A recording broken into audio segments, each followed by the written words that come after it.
and welcome to Government Unit 2. This video is all about the judicial branch.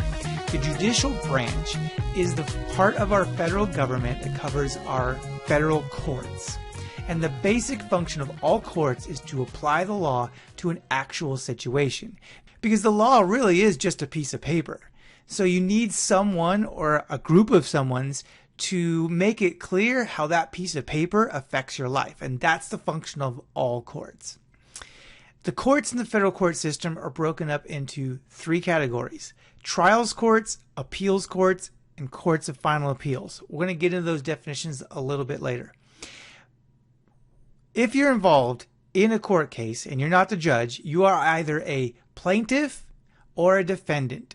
If you're a plaintiff, then you are the individual or group of individuals who bring a complaint against another group of people or individual or a company.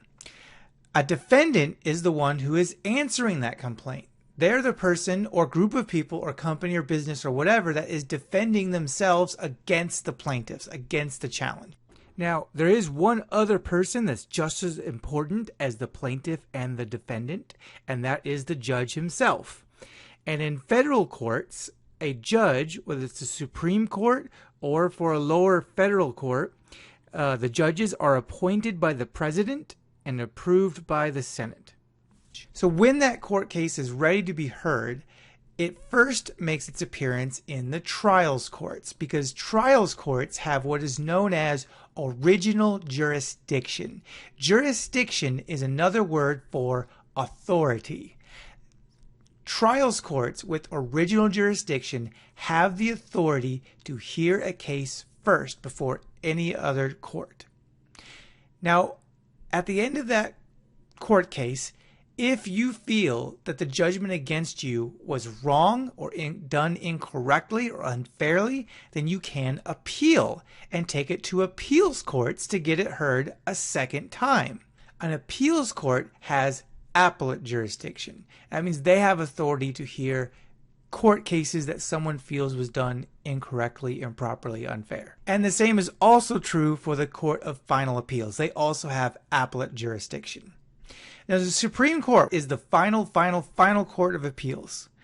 If the Supreme Court hears your case, whatever they decide is it. There's no going past that. The only way to override a Supreme Court decision is to throw out the law through Congress and write a new one altogether. That's the only way to override it. There is no higher court than the Supreme Court.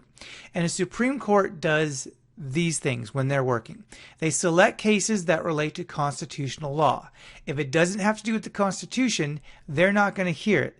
If someone violated state law, well, the state courts can handle that. That's not their job. They then hear the arguments for the cases they select. They then make that decision, and then they always write very clear opinions to explain how that law that was challenged, brought before them in the court case, should be understood. So that way no one breaks that law again.